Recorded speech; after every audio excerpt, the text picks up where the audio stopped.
All right, brothers. Well, again, great to be with you. Great to see you.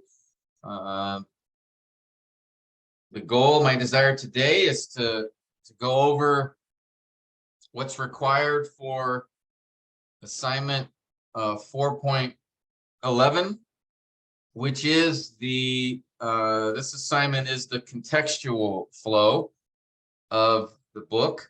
So we've already looked at the first assignment 4.9 is to read and observe the book, and that would be the book of Zechariah, of course. And then assignment 4.10, the next one, is to do the background context of the book. The reading assignments, of course, are the first 8 assignments. And then the one I want to focus our attention on this morning is what is involved with assignment 4.11, which is the contextual flow of the book. And so I wanted to just briefly remind us of what is meant by contextual flow. And again, take notice that the first 3 steps are focused on the book as a whole. So those first 3 steps, your assignments will be for the whole book of Zechariah, not just your passage, of course. And then the same will be when you get to your Revelation passage. I don't remember the assignment numbers for those. It's in your syllabus, but again, the first 3 steps will be for the whole book of Revelation. So that's going to be a little bit of a challenge, but I wanted to, give you, obviously, as we've been doing for all of the or the other genres. For the epistle genre, it's just New Testament, of course, but for the narrative genre, remember you had a story from the Old Testament and from the New. From the poetry genre, we gave you a passage from Psalms and then one from Proverbs. And then for the prophetic genre, we wanted to have you look at an Old Testament prophecy. And so Zechariah was the book chosen. And then also a prophecy from the New Testament. And of course, Revelation being the most famous, most well-known prophetic passage or text in the New Testament. And Revelation is, I think, more familiar to us perhaps than Zechariah, but will also present its challenges. But for the initial assignments, the Old Testament passage is the one we're focusing on. That is for the book of Zechariah. So the first 3 steps, the first 3 written assignments are going to be on the book of Zechariah. Then when we get to step 4, that's when we focus attention on the passage itself. So I really should say the prophetic analysis of the passage, the sign passage that you will have from Zechariah, and then the diagram of the passage, the significant words, etc. Okay, so that's where we're headed, Lord willing, in the next few weeks together. And just to remind you, scheduling wise, so we're meeting this week, and the plan is to get together next week where we'll look at begin the prophetic analysis, looking at that again.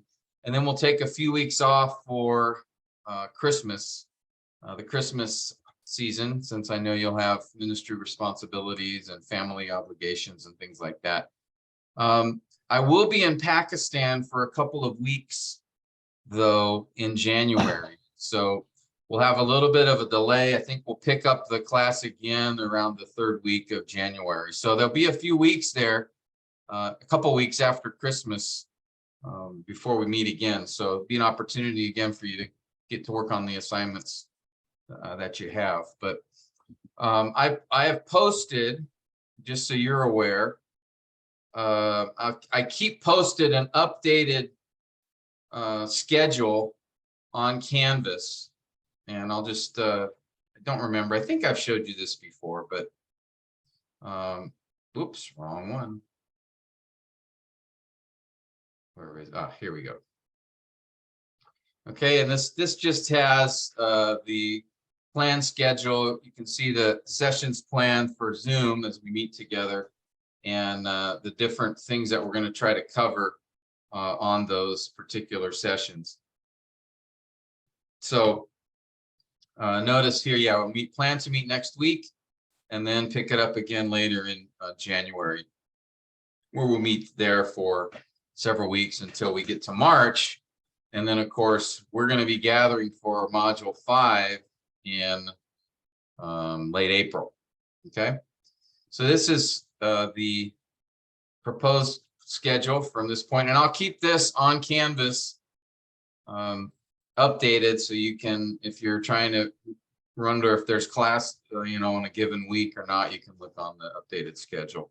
All right, and then of course also have your passages at the bottom here that you've been assigned as well. Okay.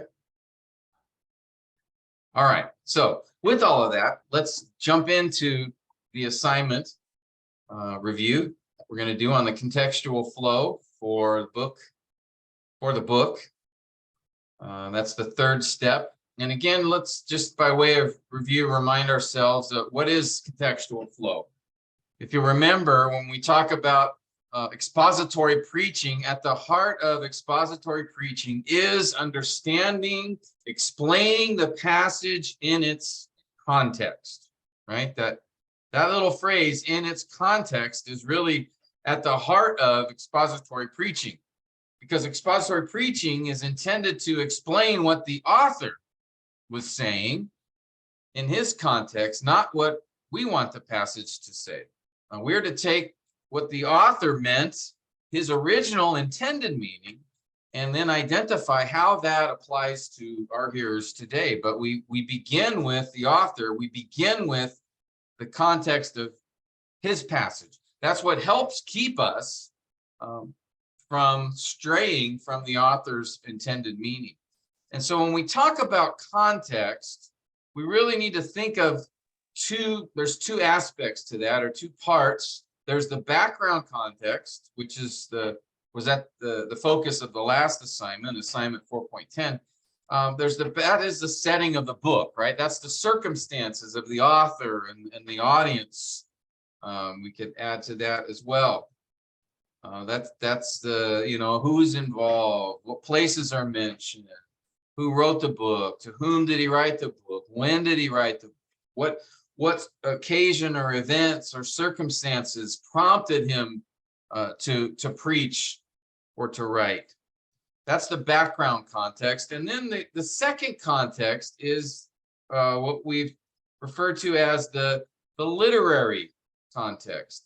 And that is what is written in the book. Background context is the setting of the book. The literary context is what is written in the book, or said another way, it's the author's flow of thought, or we could call it the contextual flow. Do that, and that's what we're referring it to now, is the contextual flow, the author's flow of thought. And again, remember, we can picture the author's flow of thought like these boxes, right, where each unit of thought is represented with a box. So the author will present one thought, and then a second thought or idea, and then a third, and perhaps a fourth, and all of those thoughts are connected together to present the author's flow of thought. That is what is coming to mind that he is explaining, and he explains that as he gives a specific thought or idea, and then follows that up with another specific thought or idea, and then so on and so on. And put together, those represent the author's flow of thought. Now, in an epistle, if you'll remember, each unit of thought, each idea of the author is given by a paragraph. That's by definition. A paragraph represents one thought or one idea. And that idea of thought can be made up of several sentences. Sometimes it's just one sentence, sometimes maybe several. But together, that sentence or sentences present an idea, present a thought. You know, if we're looking at, you know, an epistle in one of Paul's letters, he often begins with a prayer. So the first few verses will be an introduction, and that's followed by a prayer. And then he begins with the body of his letter. But each epistle is made up of paragraphs, and it is the same for sermons. sermons like we see in the prophetic books, right? A sermon is just like an epistle. A sermon is didactic, right? It's instructional. It's meant to give instruction in the form of statements, or in the form of commands, or in the form of exhortations, in the form of suggestions, direction. And so a sermon is, by its nature, very similar to an epistle in that it is made up of instruction. It's direct, right? And so when we look at the prophetic books, often those books are made up of sermons. And we'll see that in Obadiah here in a moment, as we look at Obadiah as an example. So when you look at sermons, they're broken up into paragraphs, similar to an epistle. Now, some prophetic books, and it makes this more challenging, are kind of a mixture of things. In Zechariah, for example, in the beginning, the very first part, and I'll just show this to you. The very beginning of the book of Zechariah is basically a sermon, a very short sermon, right? Basically, if you look at verse 1, it introduces the book, gives us the prophet, and tells us exactly when this particular message came. This looks very similar. It's exactly the same formula we see in Haggai. In this particular time, the word of the Lord came. Well, here it says to Zechariah the prophet, and then Zechariah gives a portion or the focus of a particular message, and this is a sermon. Okay, so it's direct. But then, after that first brief message from Zechariah, the next few chapters, in fact, the next up to chapters, the rest of chapter 1 through chapter 6 are visions, which Isaiah saw. Notice, on the 24th day, the 11th month, second year of Darius, the word of the Lord came to Zechariah the prophet as follows. And then notice it says, I saw. Right? And you'll see that all the way through here. He sees one vision in verses 7 to 17. And then I lifted up my eyes and looked, and behold, and he sees a second vision in verses 18 to 21. And then a third vision beginning in chapter 2. Notice I lifted up my eyes and looked. And then that's all of chapter 2 is the third vision. Then fourth vision, he showed me. And so this is the fourth vision is in chapter 3. And then another vision, a fifth vision in chapter 4, where he was sort of in a trance, and then he sees yet another vision. That's chapter 4. Chapter 5, I lifted up my eyes again and looked. The sixth vision. And then a seventh vision in chapter 5, and then an eighth vision in chapter 6. So in the first 6 chapters, from which your passage comes, by the way, each of you has been assigned a passage from chapters 1 to 6. And what's unique about this is that they're not really sermons, they are visions, right? They are, Zechariah has shown something, and this is just like Revelation, by the way. So you're going to have a similar approach when you do Zechariah as you will do Revelation, because in both cases, it's a vision you're going to be needing to explain.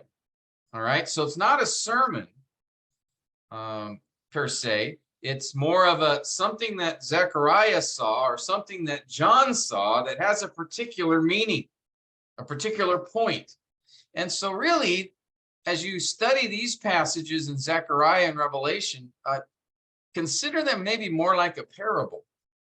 And that is because it's describing things that he has seen, and there's a point to what he has seen. So in Zechariah, those first 6 chapters, after verse 6 of chapter 1, he's not giving a sermon like we saw in Haggai, but he's actually describing a vision that has a meaning to it. Just like a parable is a story that has a particular meaning.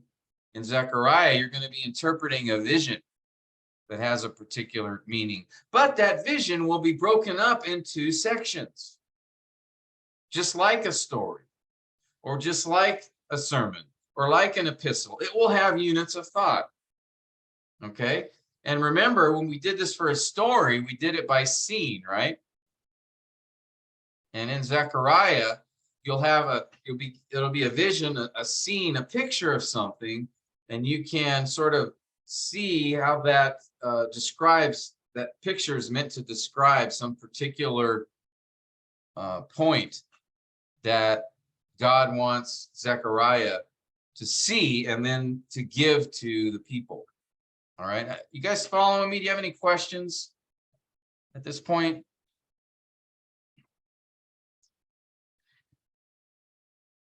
Now, normally, many of the prophetic books basically contain sermons. And so when you look at those books, like we'll see it again in Obadiah here in a moment, it's going to be a sermon that's going to be broken up into paragraphs. When you do Zechariah, you're going to have to consider some other features. And I'll talk about this later when we get to the next step. I'll give you more details of that, but just trying to give you, this is what makes the prophetic books more difficult, because they're not all, like if you're studying an epistle, you take the same approach for any epistle, right? If you're studying a narrative, you take the same approach for any narrative. Okay, right? You study it as a story, find the characters, the setting, the scenes, the plot. If you're studying an epistle, you break up the paragraphs, you summarize each point of the paragraphs, then you block diagram, and right? You'll take the same approach. Even for poetry, take the same approach, right? You identify the stanzas, and then within each verse, you'll look at the parallelism, you'll look at the imagery, the poetic devices, right?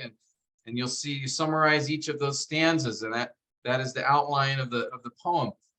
So you'll approach poetry the same way. But for prophetic books, you'll have a mixture of these genres. And so sometimes you'll be breaking down a sermon and you'll analyze it like you would an epistle. Other times it's a vision or a picture or something like that you're going to have to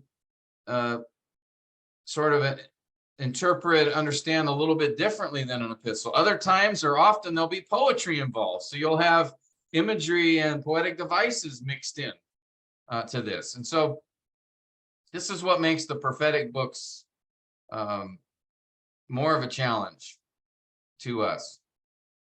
All right. So, as we get to the prophetic passage analysis, which we covered together when we were with one another for module 4, but we'll work on that again the next few sessions just to review how to do that. And then I'll try to give you some hints for Zechariah, how you would approach doing that. And also Revelation, it will apply to both of them, since the nature of both of those books is very similar, that there's a lot of visions that are given that are meant to communicate a particular point. Okay? Questions or comments at this point?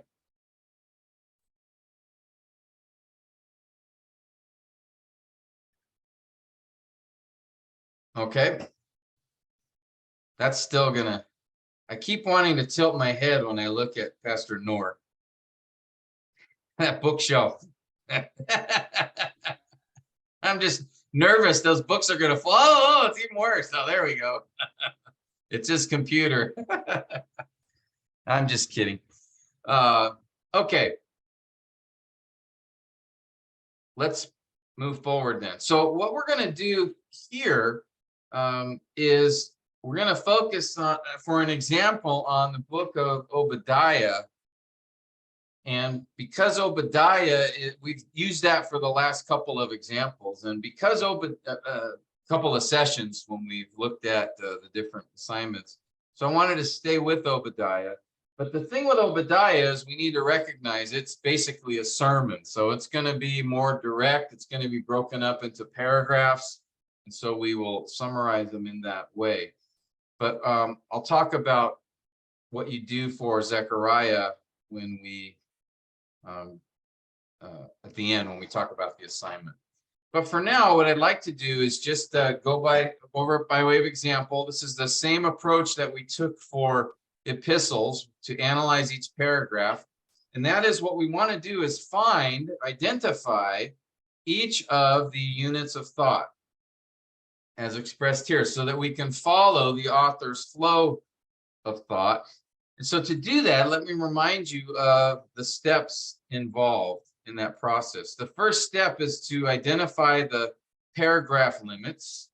That is, what are the paragraphs in that particular passage and then in the book. And then secondly, when you do that, identify the main sentence in each paragraph. All right, so we identify the paragraphs first, and then we want to analyze each paragraph or summarize the point of each paragraph. And how do we do that? Well, identify the main sentence, and then secondly, identify any linked words or phrases or ideas. And I think we did this for Haggai when we gathered together in class. So hopefully you'll remember that. And then lastly, summarize, looking at the main sentence of the paragraph, looking at all the words that are connected together, either repeated words or synonyms or words that are linked together, phrases. Take all of that and summarize the paragraph in your own words.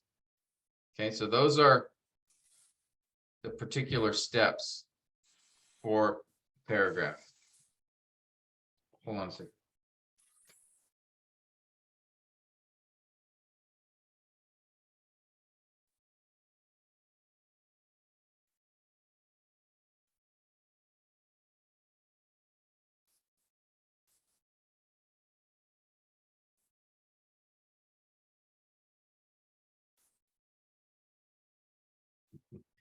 Sorry about that. My grandkids coming to visit. Okay, so let's do this for Obadiah. All right, and I'd like to have us read Obadiah together. So we'll just divide it up like we did before. Kazot, I'll have you start us off. If you could read verses 1 to 4, and then James, if you could take verses 5 to 8. Brio, if you could do 9 to 12. And then Dodong, if you could do 13 to 17. And then Michael, if you could finish off doing 18 to 21. Okay? So Kazot, if you could start us off. Obadiah, verse 1. The vision of Obadiah, thus says the Lord God concerning Edom. We have heard a report from the Lord, and an envoy has been sent among the nations, saying, Arise and let us go against her for battle. Behold, I will make you small among the nations. You are greatly despised. The arrogance of your heart has deceived you. You who live in the clefts of the rock, in the loftiness of your dwelling place, who say in your heart, who will bring me down to earth? Though you build high like the eagle, though you set your nest among the stars, from there I will bring you down, declares the Lord.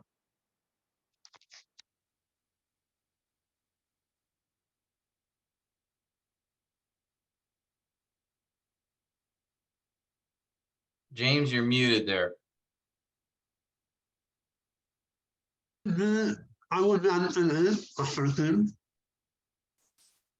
5 to 8. Verses 5 to 8, yeah. Okay, thank you.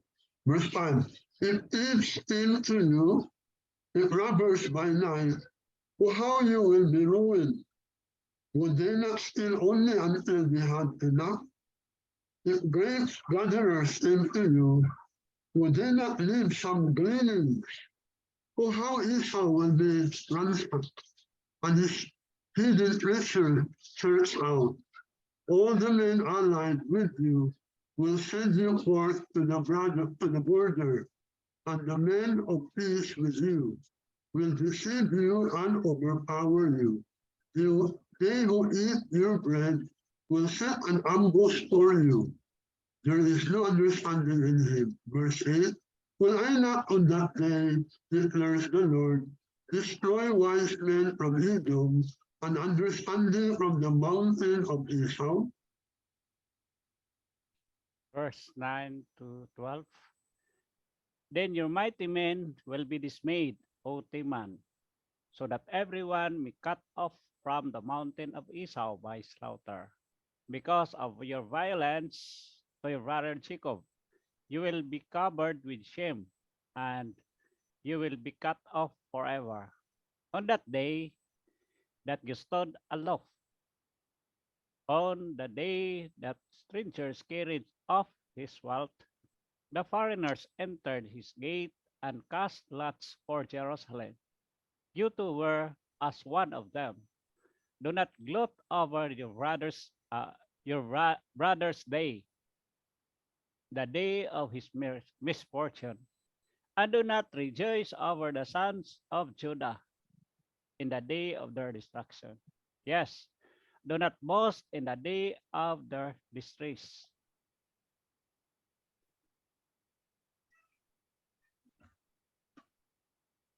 Verses 13 to 17. Do not enter the gate of my people in the day of their disaster. Yes, you. Do not gloat over their calamity in the day of their disaster, and do not loot their wealth in the day of their disaster. Do not stand at the fork of the road to cut down their fugitives, and do not imprison their survivors in the day of their distress. For the day of the Lord draws near on all the nations. As you have done, it will be done to you. Your dealings will return on your own head, because just as you drank on my holy mountain, all the nation will drink continually. They will drink and swallow and become as if they had never existed.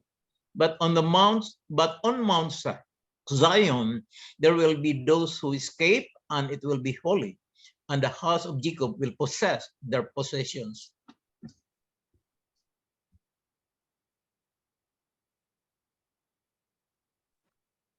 Then the house of Jacob will be a fire, and the house of Joseph a flame.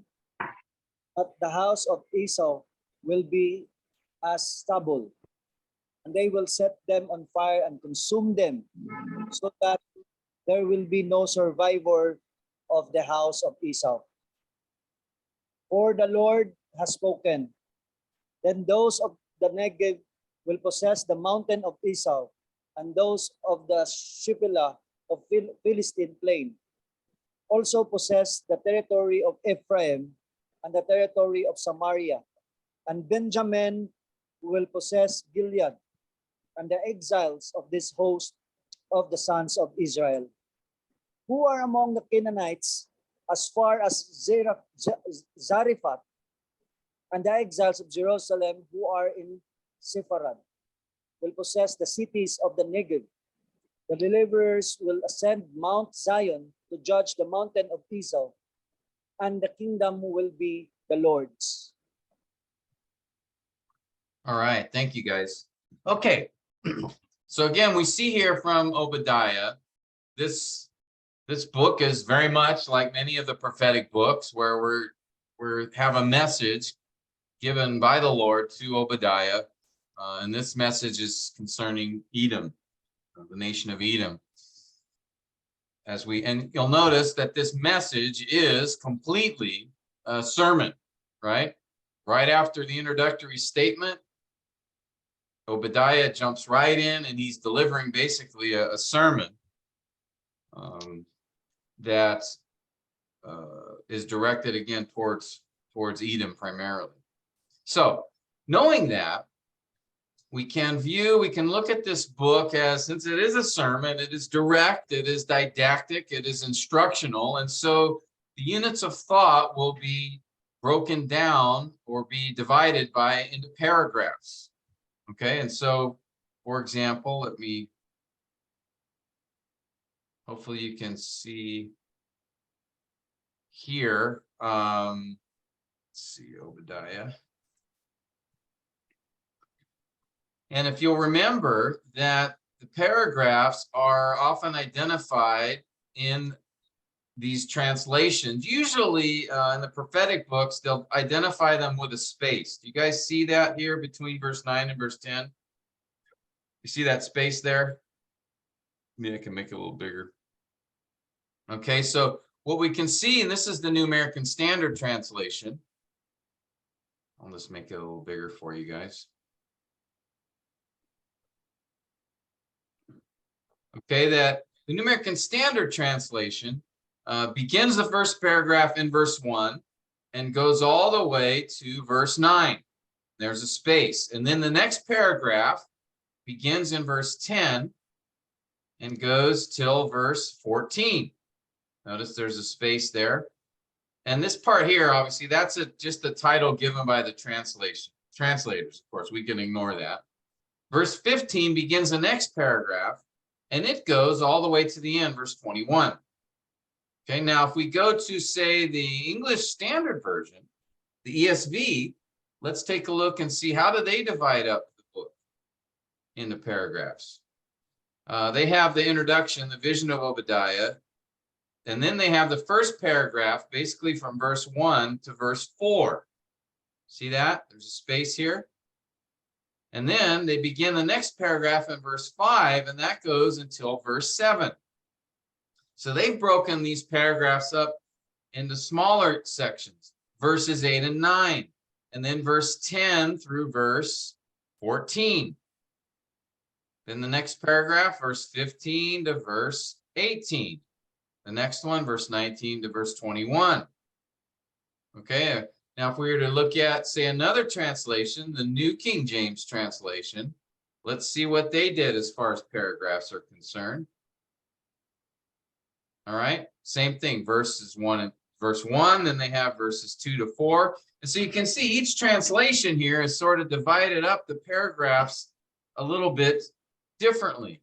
And essentially what I like to do in the first step is look at the different translations to see how they break up the paragraphs. All right, can you see that there on the left here?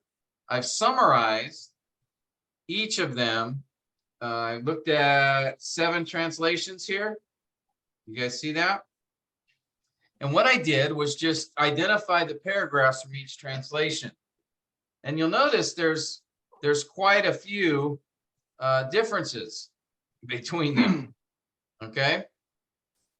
But I also noticed a few of them are pretty similar. Look at the New American Standard, the Net Bible, pretty close.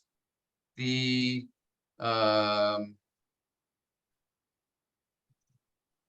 and also the LSB is fairly close. There's one difference there in verses 10 to 14. So those three translations agree pretty well, and I normally use the New American Standard. I decide, okay, I'm going to pick that as my starting point. I'm going to take the New American Standard and use that as my initial translation for the paragraphs. Okay, you following me, guys? Again, this is nothing new. We've done this before. We did it for epistles. We did it for poetry when we looked at stanzas, and then we did it as an example in the module 4 workshop when we were looking at Haggai. Okay. So with that, what I do is I look at the different paragraph divisions from the translation, and again, these are interpretations. Okay, right? The original Hebrew text for Obadiah did not, the author did not divide it up into paragraphs or anything like that. This is something the translators have put together based on their interpretation. All right, but usually, they've studied these books to translate them, so often they'll have a good idea. Normally, there's decent agreement. In this case, there are some differences, but I'll just start with the New American Standard as my baseline translation and use that. Now, and then as I'm doing the study, and as I get more aware, more familiar with each of the paragraphs, sometimes I decide, you know, this looks like 2 paragraphs here. Or, you know, these 2 paragraphs really seem like they're just dealing with one particular point. So actually it looks like one. So sometimes I will modify my paragraphs a little bit as I've done my own study. Okay, but we want to start somewhere. So what I do is look at the different translations, see if there's some general agreement between some of them, and then you know, pick what seems to be a good starting point. And like I say, usually I just try to use the translation that I'm studying in, which typically is the New American Standard or the LSB or the ESV. Okay. All right. Questions?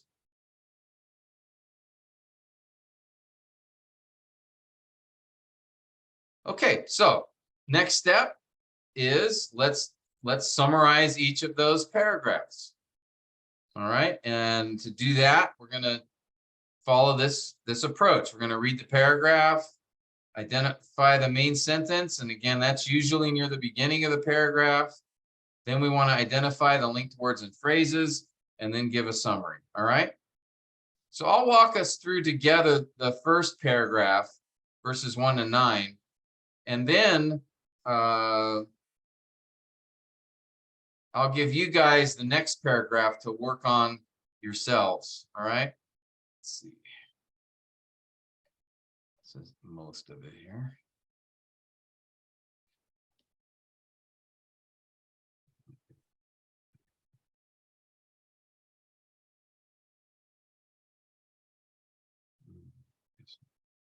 Okay.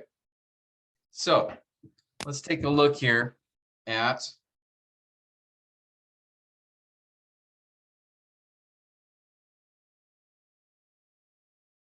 the first paragraph, verses 1 to 9.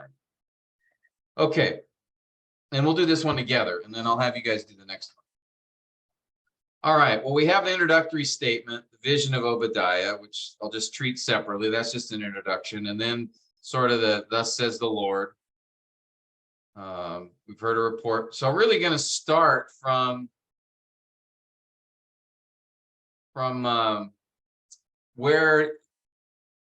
where his sermon begins, which is really kind of the middle of verse 1. Okay, it begins here. Okay, so with that, what would I say is the main sentence here? Anybody? From verse 1, this is the Lord God concerning Edom. The Lord God concerning Edom, meaning the main sentence is in verse 2, I will make you small among the nations. Okay.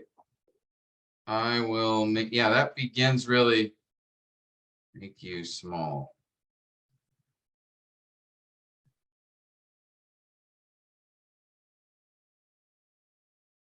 Yeah, because this begins really his message to Edom, right? Verse 2. Anybody else have a thought?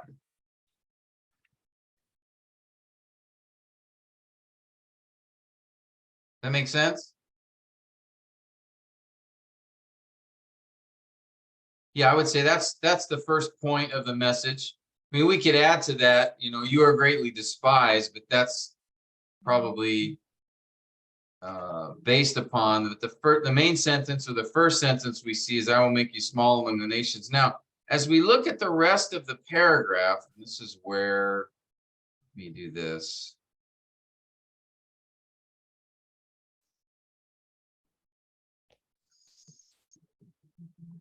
Get the whole thing together here. Okay, so looking at verses 2 to 9, what are some linked phrases or words or ideas that you see? And they could be repeated words, they could be repeated synonyms, they could be just words or phrases that are connected together. What do you guys see?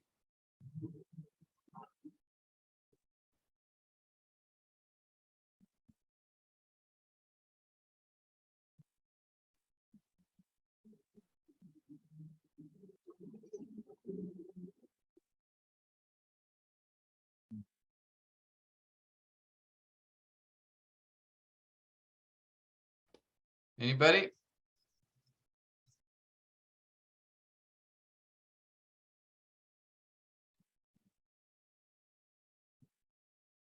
About one thing I see right away is make you small. Verse 2, bring you Collected down. words, Pastor. Verse 4, ruined. Verse 5.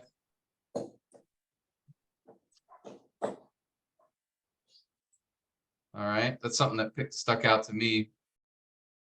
Anything stick out to you guys? Again, words that are phrases that are connected. Don't have to be the exact same, but similar or linked together. Arrogance. Okay, good. Arrogance. That's in verse Loft 3. Loftiness. 3. Yeah, loftiness. Same idea, right? Verse 3.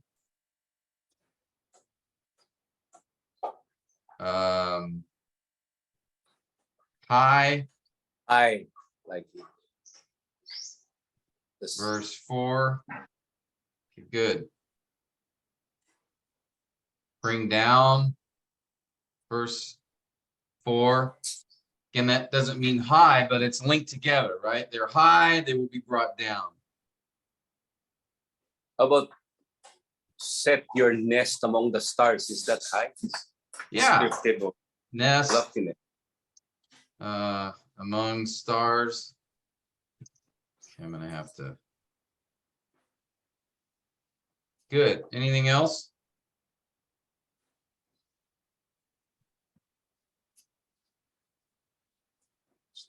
Ransack and search out. Okay, ransack. Where's that at? Verse 6. What'd you say the other one was? Searched out? Yes, Pastor Tim, search out. Okay. Even have that could be connected to was it verse 5? Ruined. You would be ruined, or was it me? Yeah. Destroyed, You would sir. be ruined? Destroyed. Where's that at? Verse 8. Yeah. Destroy. Verse 8. Good. Dismayed. Dismay. Off. Yeah, cut off. That's in verse 9. Okay, good. Deceive, verse 7, deceive and overpower. Overpower, deceive. Yeah, verse 7. Okay, good.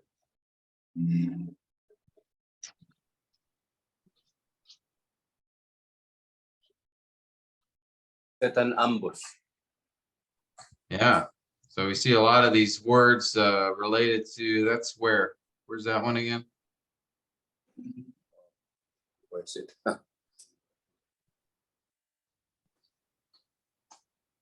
I'm sorry, where is it? I can't see it. So it, Oh, 7, verse 7. verse 7. Okay. All right. All right, good. I think that's, so we've got basically, I will make you small. And then all these, we have these linked, sort of these 3 groups here of words that are linked together. How might we summarize then this paragraph?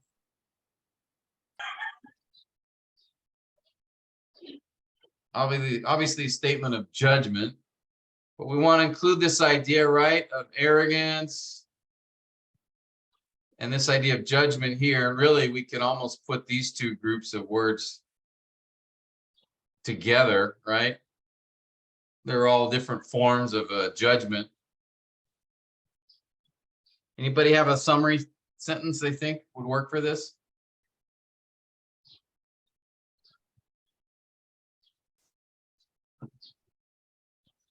Declaration of God towards Edom. Narrative, Pastor Tim.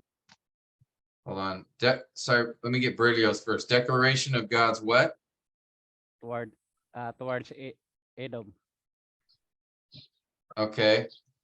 Declaration of God towards Edom. Maybe you need to put God's judgment, right? Something like that. Kazo, you had something? Is a sermon or a narrative, Pastor Tim? Is this a narrative, or is that what you said?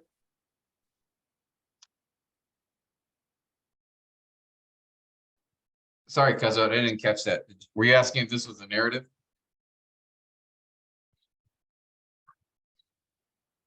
Yes, Pastor Tim. Yeah, I mean, it is a description, but it's not really a story that he's telling. It's more of a declaration of judgment, right? So he's describing them, but he's also stating, describing the judgment that's going to be brought against them. So it's not really in the form of a story or even a vision, but it's more of this declarations that you are this way and this is what will happen to you. I had something like God will bring down, because I wanted to use some of the terminology, some of the words in the statement. God will bring down the arrogant Edomites, and I put thorough judgment. Because I use the word thorough because of all these different descriptions here. I think so there's this idea that they are arrogant, lofty, so I included that here. Maybe I'll make it the same color, right? And then just all of these statements are really descriptions of a thorough judgment, right? God will bring down the arrogant Edomites and thorough judgment. That's kind of, so I added Brilio had a good, I think, good summary. I just added a couple more words to reflect sort of the focus of this whole paragraph. You guys see that? Make sense? I hope. Okay, well, let's do this. I'm going to have you guys do the same thing. I'll give you the smaller paragraph here from verses 10 to 14.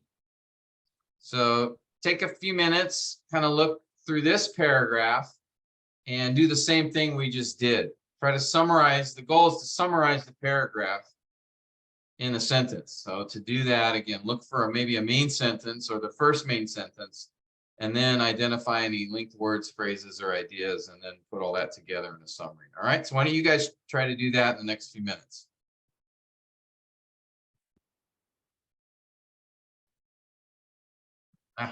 Forgot to restart that. What are the problems, or what are the timeless truths that support, or the reasons behind this message? And then from that, we can then try to see, well, how do those timeless truths connect to us? So we can't get to those yet until we first understand, okay, why is God bringing judgment on the Edomites? What is he, upset about? What is God displeased with? And then from that, say, okay, why is he displeased? What are the doctrinal truths that support or have caused God to declare this particular judgment? And then from that, we can sort of try to connect them with, so how does this message apply to us today? You and I have not, we've not done violence to Israel, right, in this way.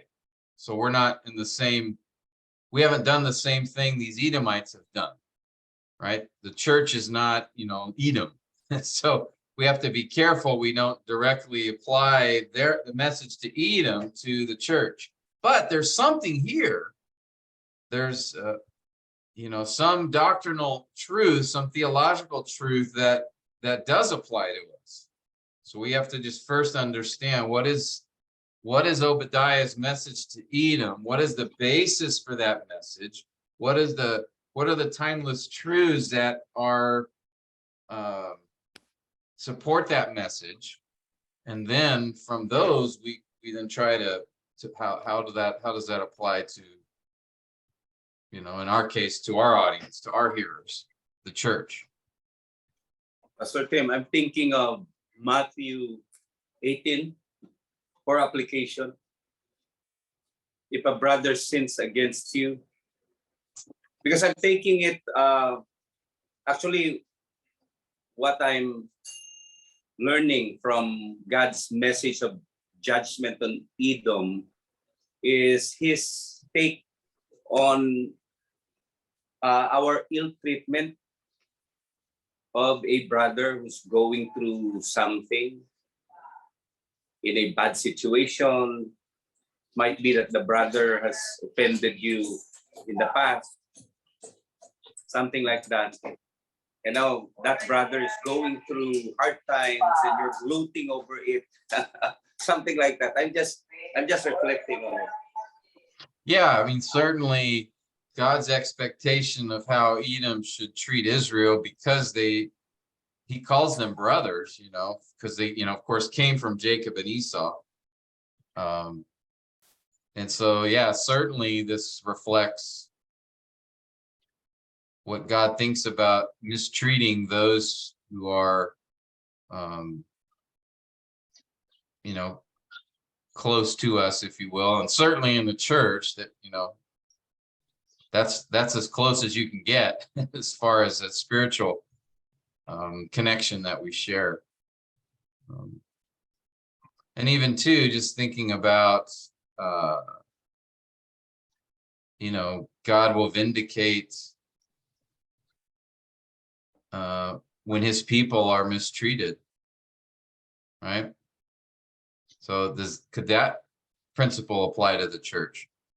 And that would be, so those would be things we would think about as we get toward that step, right? When we're looking at timeless truths down the road. But it's good to be thinking about now, just kind of keep in the back of your mind some of those thoughts. But again, this is early in the process, so we're not, you know, ready to sort of form conclusions and write a sermon yet. But these would be things you want to keep in your mind. One of the biggest errors I've seen in the preaching of the prophetic books is really a lack of recognizing this this principle, because often what I've seen is sort of people taking a direct they take directly what's said in the prophetic book, and they just aim it towards the church, aim it towards their hearers. And it's like, well, wait a minute. Like in Obadiah, I'm not preaching to a bunch of, you know, Edomites who've mistreated the people of Israel. You know, I don't think, right? I don't think any of our churches have done that. So it's a different audience. But yet there is something that's behind that's the basis of these messages, that there is something there, some doctrinal theological truths that are timeless, that do apply to Edom and to us. But we have to spend time and study, understand what is the point of the message, and what's the original author's intent, the prophet's intent here, first to his hearers, and then understand, okay, what are those doctrinal truths that support this message, that are the basis of this message. So certainly how one treats a brother, or certainly, you know, when a man sows, he'll reap, right? You know, so there's these principles that are involved here that we can see, but we don't want to get too far ahead of ourselves yet. We want to make sure we've gone through several steps before getting to that point where we're going to do the timeless truths. We first want to identify what's the exegetical idea, what's the what, why, how, and then we can think about, okay, what's the connection between this message to these people and what applies to my hearers, to believers in the church. Okay. Tim, Yeah, Alan. because what is, to me, being made clear here is that Judah also is being judged by the Lord. They're being Yeah, conquered. there's some All elements this as well. being, Exactly. So in one sense, it was God who's actually judging Judah. And their brother, in this case Esau or Edom, was rejoicing with what's happening to their brother, even though it's God's judgment. I think that's the paradox there. That's how I see it. Yeah. Yeah, some good things to think about as we start, in these early stages of studying the book. Let's see, where are we at? Okay. Let me forge ahead here a little bit. So that's that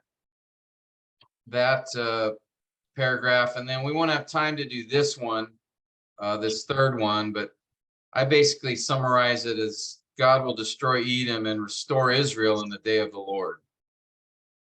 We could say Edom, and we could even add in the nations to that.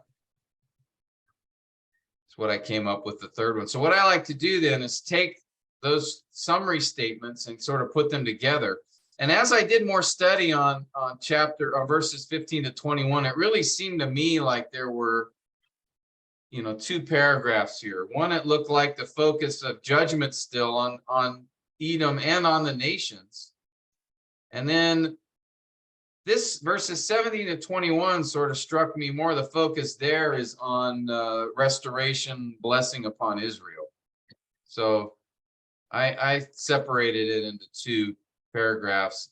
And this is what I came up with. Basically, four paragraphs in Obadiah. Verses 1 to 9, 10 to 14, which you guys just did. And then I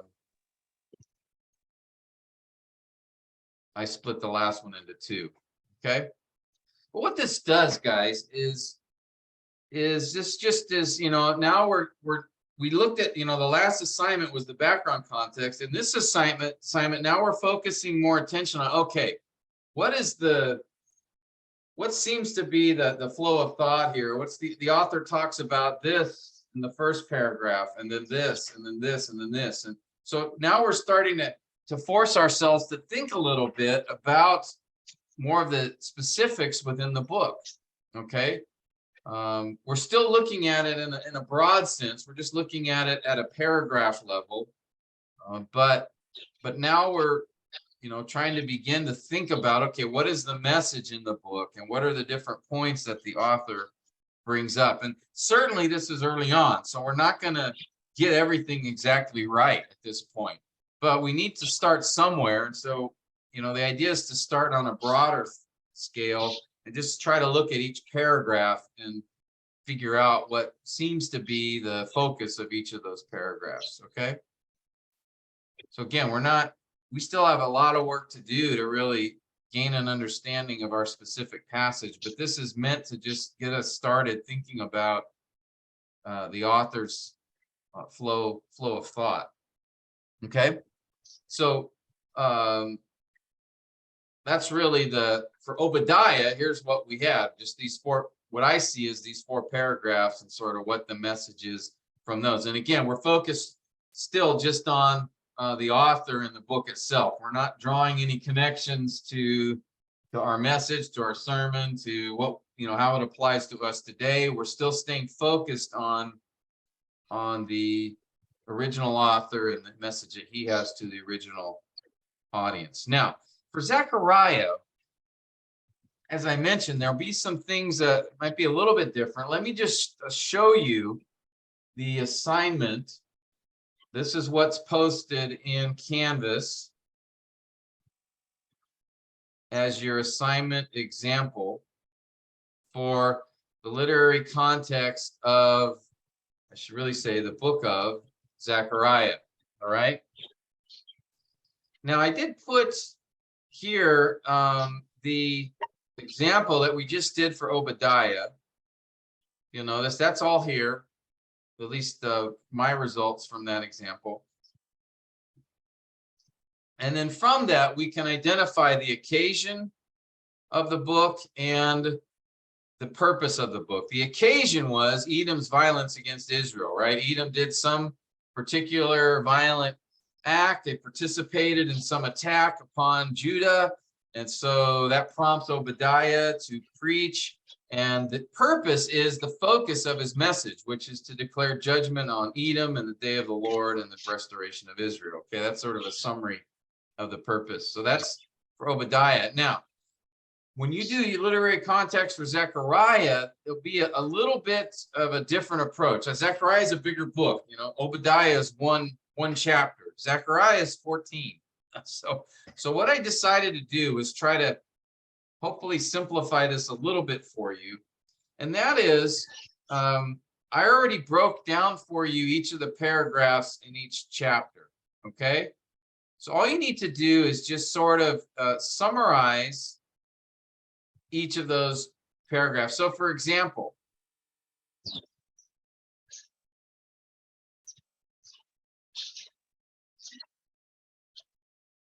let's see. Can you guys see my screen here? Which has the assignment on the left side and then the Bible on the right. You guys see that? Okay, good. Just want to make sure. So as I said, verses 1 to 6 really is a sermon, a mini sermon. All right. So just summarize verses 1 to 6 here. What's the main idea? Then when you get to verses 7 to 17, that's the first vision, which is broken up in 2 paragraphs. Now, notice here, this is not a sermon. Okay. Beginning in verse 7, we have those visions I talked about. I think it's 8 visions that Zechariah was given. Okay. So this isn't a sermon. These are simply visions. So as you look at it, just sort of summarize what seems to be the focus of that particular part of the vision. All right. So for example, in verses 7 to 11, Zechariah sees 4 horses who patrolled the earth and found that it was quiet and peaceful, something like that. Okay.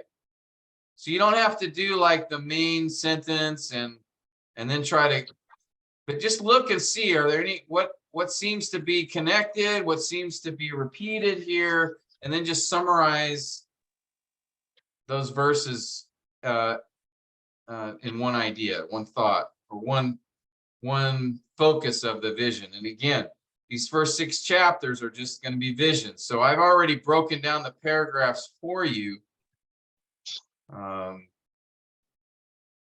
here on your assignment, as you can see. Okay. Chapter 2. Maybe I should have put this here for you. You know, that verses 7 through 11 are the first vision. Sorry, verses 7 through 17 are the first vision. Verses 18 to 21 is the second vision. Okay. Chapter 2 is the third vision.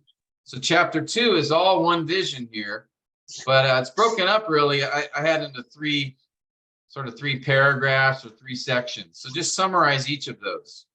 Okay. Chapter 3 is the fourth vision, which is broken up into 2 sections. Chapter 4 is the fifth vision. Okay.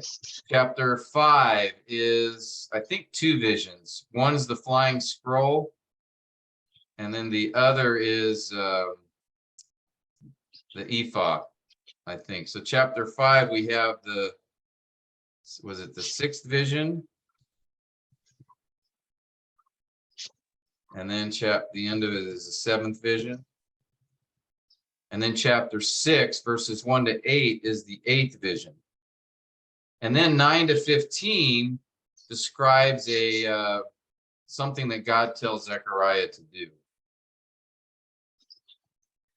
Okay. So you guys follow me with this? Again, prophetic books are confusing because not every one of them is exactly the same. So So in this part, it's not like Obadiah or Haggai. It's a little different. It's these visions. And these visions, some of them have like, more than one paragraph, if you will, but they're not sermons. So you're not going to take the exact same approach that we did for Obadiah. Just look for things that are connected, linked words and phrases, and see if you can come up with sort of a summary of incorporating everything within those verses. And I've already written out the sections for you here in the assignment, so you don't have to figure that part out. I just went ahead and did that for you, okay? And then that's the first 6 chapters. You're going to follow this pattern, summarize each section. I'll just put sermon. All right. And verses 9 to 15 was call that a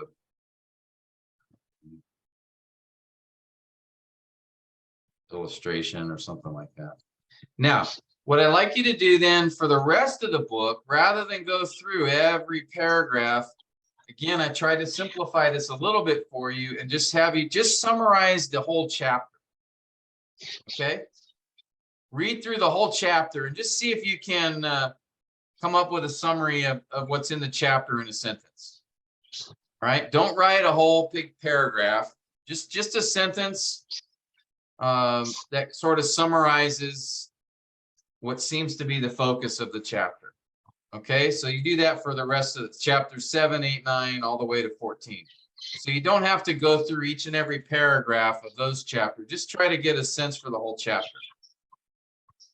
All right. You follow me there? This will save you a lot of time. So I'm not making you go through each and every paragraph in the whole book. Okay, that would take a lot of time. But what I do want you to do is just get sort of an idea of the flow of thought through the whole book. And so for that, I want you in the first 6 chapters to look at each paragraph. But in chapters 7 to 14, just look at the chapters as a whole and summarize those. Okay, so this is a little bit different than a typical contextual flow assignment, but it still is intended to have the same purpose, just to give us an idea of the flow of thought of the book. So we got the first 6 chapters are these visions. Then chapters 7 and 8 are these 2 oracles or messages given. And then chapters 9 to 14 are what are called burdens. And it's really messages given to Zechariah regarding the people, and many of them it's connected to future events. But for those chapters, chapters 7 to 14, just sort of look at the chapters as a whole. Read through the whole chapter and just see if you can get an idea of what the idea or the thought would be for the whole chapter. Okay? You follow me?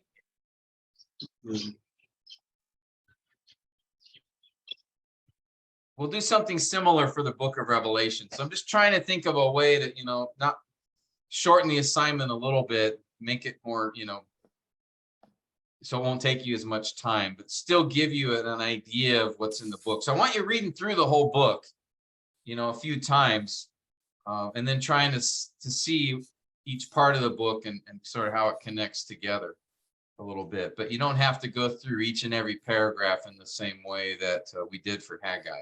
All right. Questions on that?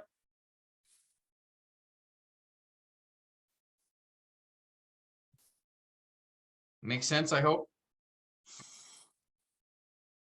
Okay.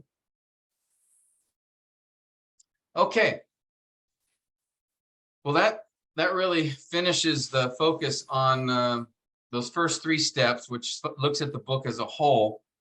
Next week, Lord willing, when we gather, we'll start narrowing our focus on just the passage and the steps to go through that focus just on a particular passage within the book. All right, that'll be the next assignments. And again, we'll meet next week, Lord willing. That's the plan. And then we'll take a few weeks off, break for the holidays and for the fact that I'll be gone first couple of weeks in January to Pakistan. And if you could pray for that, I would appreciate it. And also pray next week, the next couple of weeks, I've been given the opportunity to here.